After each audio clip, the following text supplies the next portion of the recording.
अगं आई, मी घेतलं असतं की. असू दे ग, मी आणलं म्हणून काय बिघडलं? आणि काय एवढा उशीर का झाला? संध्याकाळपासून वाट बघती तुझी. अगं आई, आज मला ना खूप मोठं भाडं मिळालं. हो आणि आता असं होत राहणार. तू नको काळजी करू. हो, ते काही असलं तरी संध्याकाळची लांबची भाडी घ्यायची नाही असा अभि म्हणायचा ना. ज्योती, अभि जिथे कुठे असेल ना तिथे त्याला तुझा अभिमान वाटत असेल बघ. बर तू बस, मी चहा आणते तुझ्यासाठी. आई थांब. माझी रिक्षाची पहिली कमाई.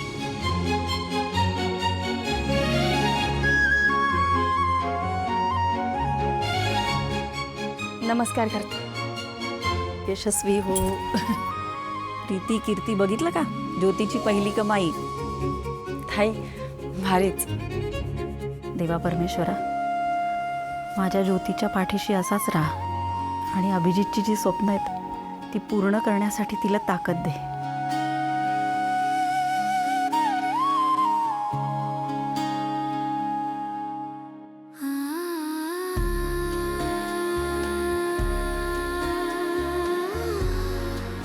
खूप अभिमान वाटतो तुझा. थँक्यू ताई. बरं एक काम कर, तो शर्ट काढून दे. का? अगं धुवून इस्त्री करून ठेवायला नको नेहमीप्रमाणे. दादाचं सुद्धा मीच कर.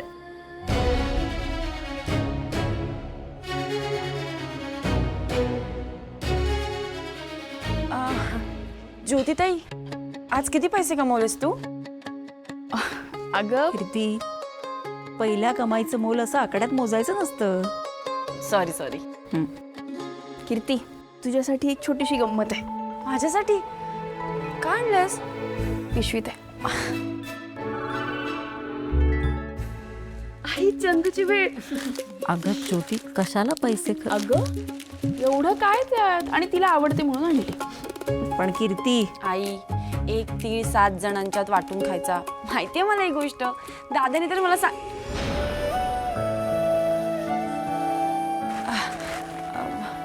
प्रीतीताई, चल आपण सगळ्यांना वाटूनच घेऊ, नये तर मग माझ्यावरती नाव येईल. पटकन चल.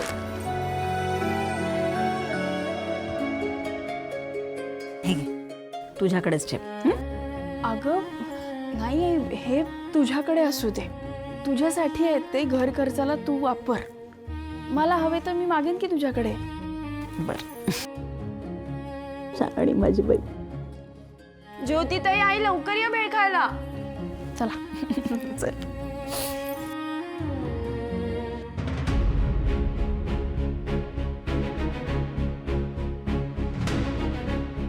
काका, हा मवाली आहे ना, कधी काय चोरेल ना सांगता येत नाही. पण त्याच्यात ना ह्याची चूक नाहीच आहे. त्याला जन्म दिलाय ना त्या आईबाबांची चूक आहे. आम्हा सगळ्यांना माहिती आहे की ऍक्सिडेंट तुमच्याच घरातल्या एका माणसाने केलाय. पण तुम्ही ड्रायव्हरचा बळी देताय का? का तो गरीब आहे म्हणून? मी चालवत होतो गाडी. थोडी दारू प्यायला होतो. बाबा. अरे स्वराज, काय म्हणतोस बाबा? तुला प्रीती बरोबर लग्न करायचंय की नाही? जर बोलणार नसशील ना तर मग मी हे सगळं माझ्या पद्धतीने हँडल करतो. थोडं बोलायचं होतं तुमच्याशी. ये बस. नाही बाबा, मी आहे. अरे बस रे, बसून बोल. बस बस.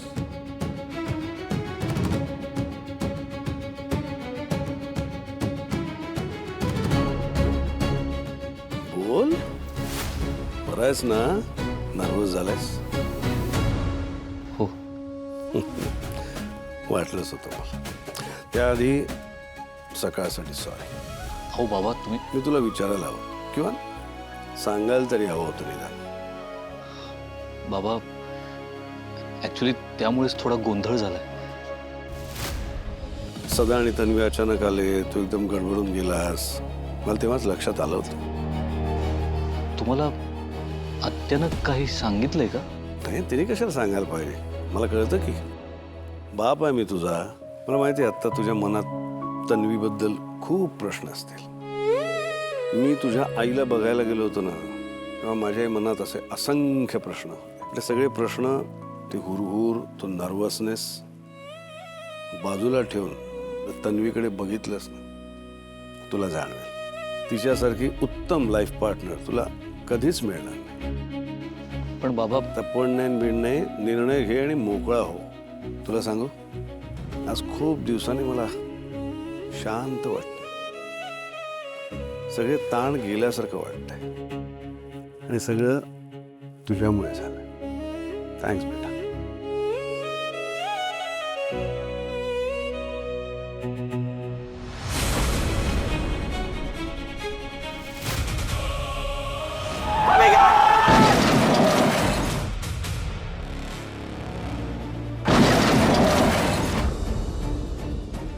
एकदा विचार करायला हवा होतास की आपण समोरच्याचं फक्त घर नाही उद्ध्वस्त केलं, तर पुन्हा उभारायचे सगळे मार्ग उद्ध्वस्त केले.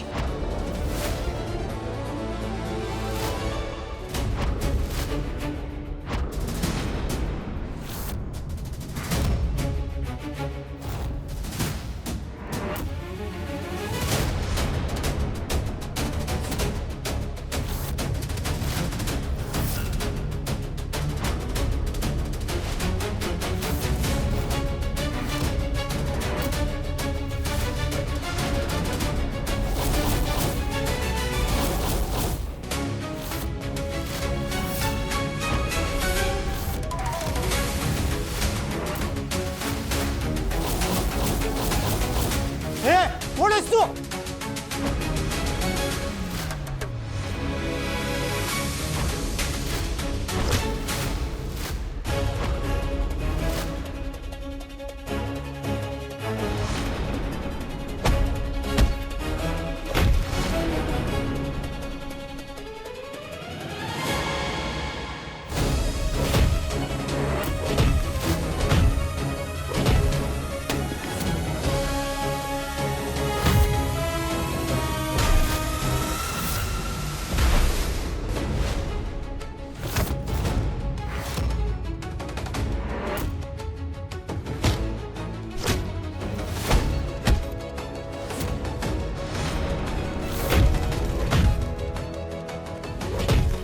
सोडू नको त्याला.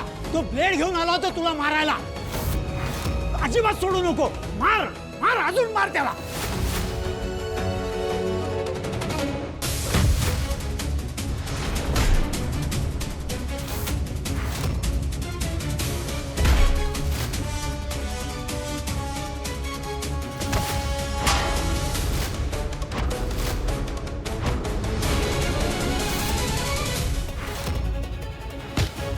अरे अरे पोलीस पोलीस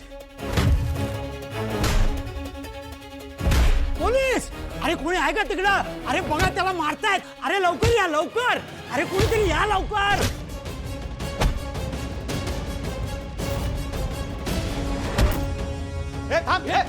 सोड त्याला. जाणव त्याला पकडतो मी. इथे लक्ष ठेवा. पकडतो. थांब रे थांब.